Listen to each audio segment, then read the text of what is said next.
Hey guys, welcome back to my channel. In this video, I want to talk to you about why you should not be working with buyers. A lot of new real estate agents get involved in showing properties to buyers or holding open houses to attract buyers because I guess either they think it's the easiest thing to do in real estate or they're told that's what they should be doing. What is the issue with buyers versus obviously the other option, which I'm 100% biased towards, which is working the listing side of real estate?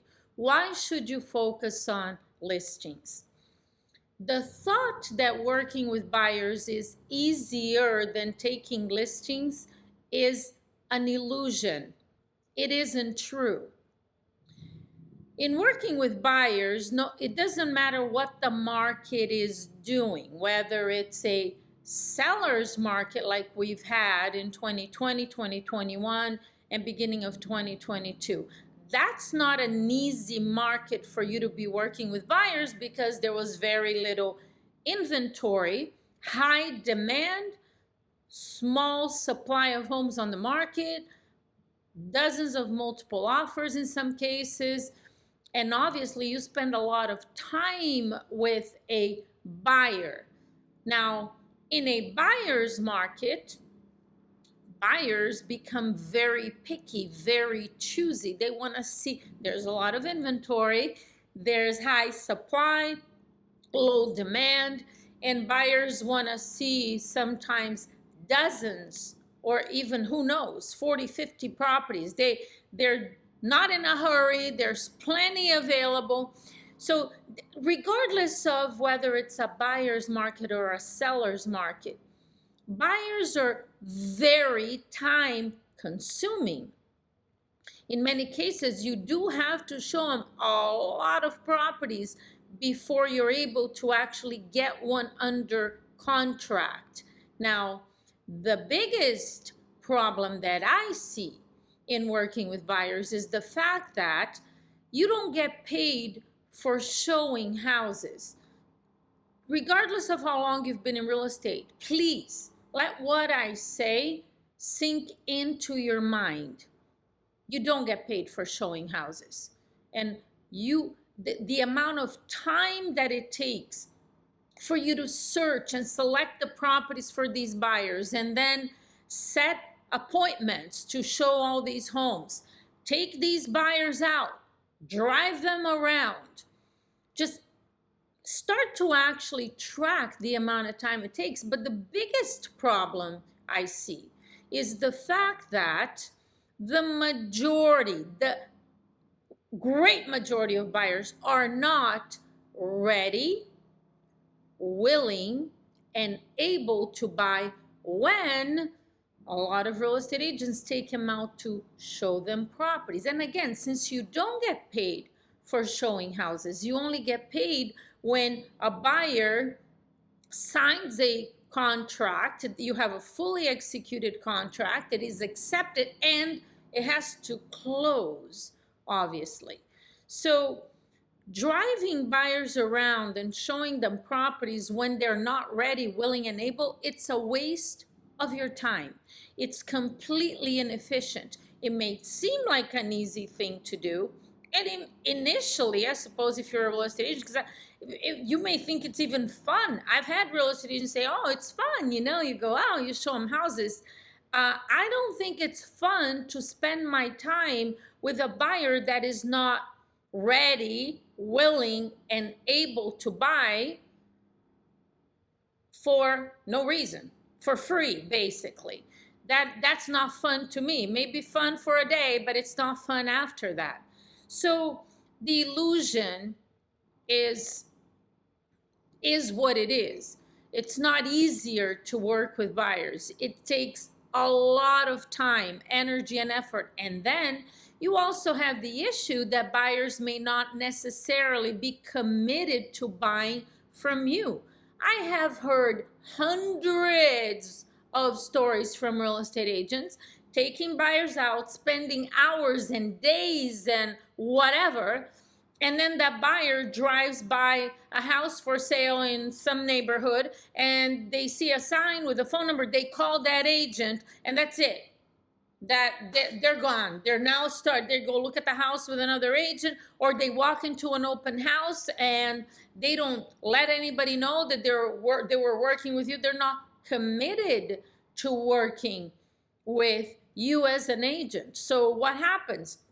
You spend days, sometimes even months, putting all this time and energy into trying to get this buyer to buy a house, and then they end up buying a FSBO or buying from another agent or even walking into new construction, and that's it. All of your effort is just down the drain. So look, here's the deal. When you have a ready, willing, and able, meaning this buyer is financially ready, either they're buying cash and you know they have the money to buy, or they're pre-approved for a loan. If you show them the perfect house today, they're ready to sign a contract. They're ready and they're willing to do it, and they're financially able to do it. When you have a buyer that fit those three criteria and they're committed to buying from you 100%, and you need to let them know how things work, right? You're a professional. There's absolutely nothing wrong with explaining to a buyer how the business works, that if they see a sign in front of a property and they want to look at that property, they need to call you, not the agent who has the phone number in front of the house. If they happen to be interested in new construction, they shouldn't just walk in and deal with the real estate agent that is there. They need to give him your business card and say, I am working with this agent, or contact you. You will take care of them. Same thing if they drive in front of a FSBO and wants to look at it. You need to set the expectations and make sure that they're good with that. They're okay with that, and they should be. And if they're not, do not waste your time. But when you have a buyer ready, willing, and able, committed to working with you, can you go out and sell them a house?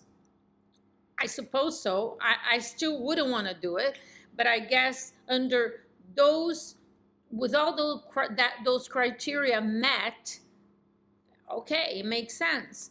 One question that I would definitely recommend that you ask a buyer before you put them in your car and start driving them around is, if we look at the perfect home for you today,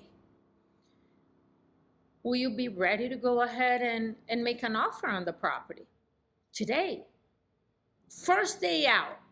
And you need to that's if you were going to work with buyers, right? Which I already said, I don't recommend you do, and I'm going to tell you why I don't. You also want to make sure that you set the expectations for that buyer. You're gonna sit down, you're gonna ask a lot of questions, you're gonna learn exactly what they're looking for, and let them know you're a market expert. You specialize in the area that you work, and you're asking them a lot of questions to find out exactly what they're looking for, so you, the agent, I can take you right to that property. So, because I want you to think about this also. If you do decide to work with a ready, willing, able buyer that's committed to working with you, the more properties you show them, the less confidence they have in you. Because some agents think like, well, if I show them 50 properties, they'll buy from me. That's not the case. Remember what I said to you a minute ago.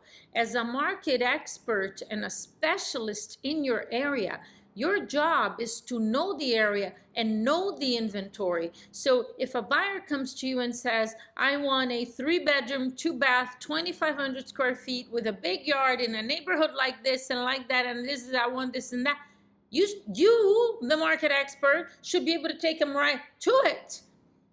And maybe show them less than a handful of properties, 2 or 3 properties, and they're ready to buy. Think about it, showing home after home after home. The more that happens, the less confidence they have that you actually know what you're doing, and that this house that they're looking for even exists. And that is one of the reasons why some buyers may just go ahead and go a different path and go work with a different agent. Now, what's the advantage for you to focus on listings? I want to keep this simple for you, and I want to reason with you.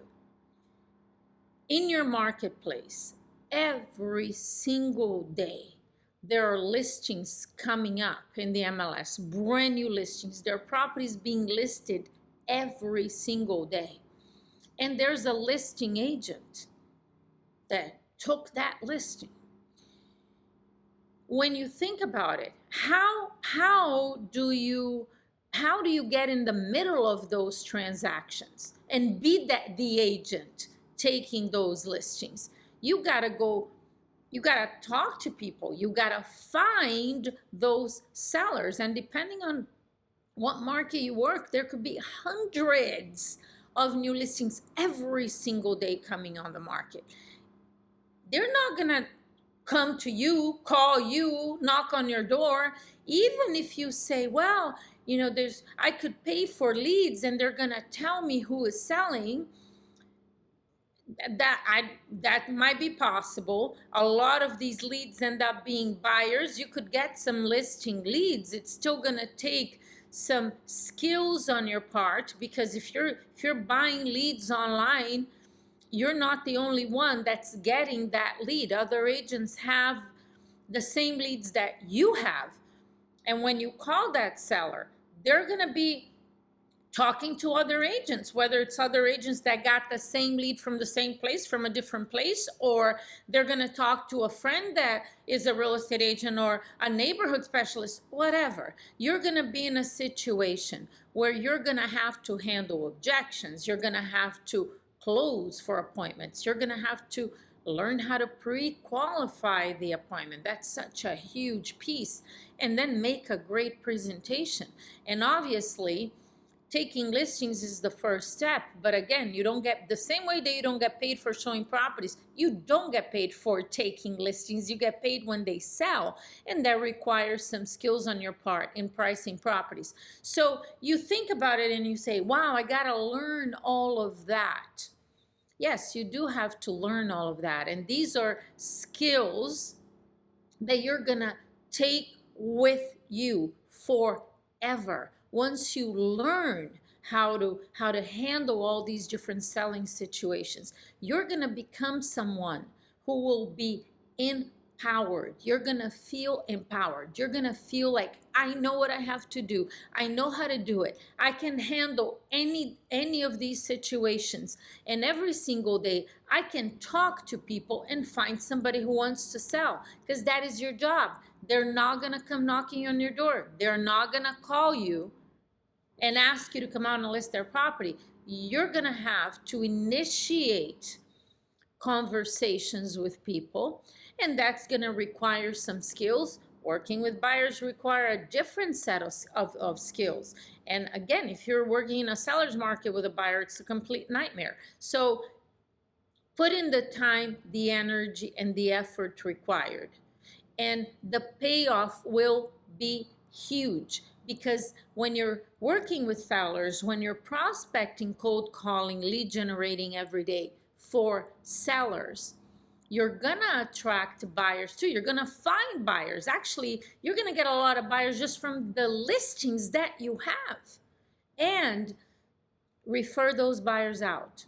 When you have enough buyers coming in, you may hire a buyer's agent so you can continue to focus on the listings, because again, buyers are extremely time consuming, and it's very difficult for you to be working with buyers and showing properties and still do your job, what I consider to do your job to be every day, which is prospect for listings, pre-qualify, go out and take listings same day, Those possibilities are there in every market with expireds and FISBOs. It's same day business. Don't get into this trap of like, oh, I gotta talk to hundreds of people and I gotta get 20, 30 leads before I set one appointment. Why is that? You're talking to the wrong people.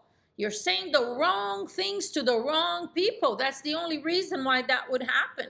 So I trust this was helpful for you. You understand the power of working with listings. If you have any questions or comments, please put them below. I'll make sure to respond to you. If you have not subscribed to the channel, please do that as well. Click the bell next to it. Thank you for watching. I will see you again soon.